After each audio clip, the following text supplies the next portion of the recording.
All right, let's dive deep inside your car's engine. We're talking about this crazy high-tech, high-pressure world of microscopic fuel droplets and decisions made in milliseconds. And it's all for one thing, getting that absolute perfect explosion. So, how on earth do they pull it off? Let's get into it. Okay, get your head around this number. 2,900 psi. That is the incredible force modern fuel injectors use to blast fuel into your engine cylinder. To put that into perspective, that's nearly 50 times more pressure than the systems we had just a couple of decades ago. And that pressure, well, that's the secret sauce to unlocking more power and efficiency than ever before. But why all the complexity? Why go through all this trouble? Well, it all comes down to a quest for absolute precision. See, every single gasoline engine, no matter what car it's in, has the exact same challenge: getting the perfect mixture of air and fuel to create a clean, powerful, and efficient explosion every single time. And that perfect mix, it actually has a name: the stoichiometric ratio. It all boils down to this magic number, 14.7 to 1. That means for every 1 drop of gasoline, your engine needs precisely 14.7 parts of air to get a chemically perfect burn. Hitting that target is the nonstop goal. If you miss it, you're either just wasting fuel or, worse, you're creating nasty pollution. This constant chase for the perfect ratio has driven this huge shift in technology.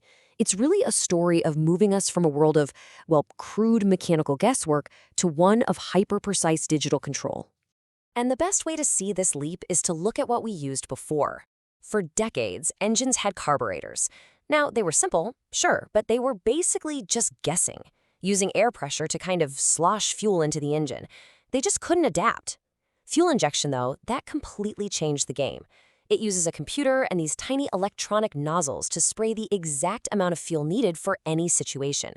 It's really the difference between using a garden hose and a surgical instrument. But wait, the story doesn't stop there. Even inside the world of fuel injection, there's been this incredible evolution, a constant push, a constant refinement, all in the hunt for that perfect explosion. So after some really early mechanical systems, the 80s brought us port fuel injection, or PFI, and that became the gold standard for a long time. Then, in the 2000s, a new kid shows up on the block: gasoline direct injection, or GDI, promising this huge leap in efficiency. And all of that led us to the ultimate evolution in the 2010s, dual injection systems.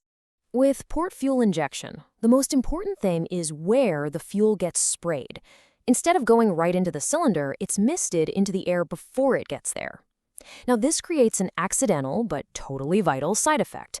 That spray of gasoline is constantly washing over the hot intake valve, keeping it sparkling clean. Now, hang on to that detail, okay? It's going to be super important in a minute. Now, compare that to gasoline direct injection, or GDI. Here, the injector moves right inside the cylinder itself. This is what lets it use that insane 2,900 psi of pressure, which gives engineers incredible control and boosts fuel economy by up to 15%. But there's always a but, right? There's a catch, and it's hidden right there in that last row. A major drawback is carbon buildup, and the reason why is the key to this whole story. Exactly.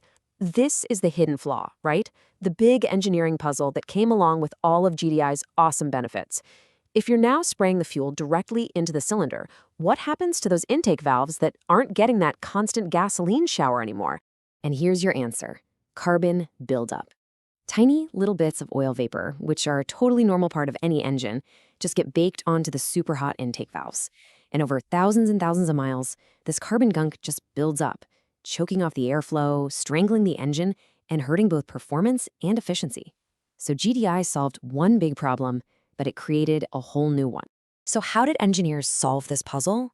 With a solution that is just brilliantly elegant. They basically said, why choose one when we can have both? Dual injection systems give an engine a full set of port injectors and a full set of direct injectors. It's a system that truly is the best of both worlds. This system is so clever. It's like having a specific tool for every single situation. The engine's brain intelligently switches between them. Just cruising around town, it uses GDI to save as much fuel as possible. You need to hit the gas and accelerate? Bam! It fires both sets of injectors for a huge power boost.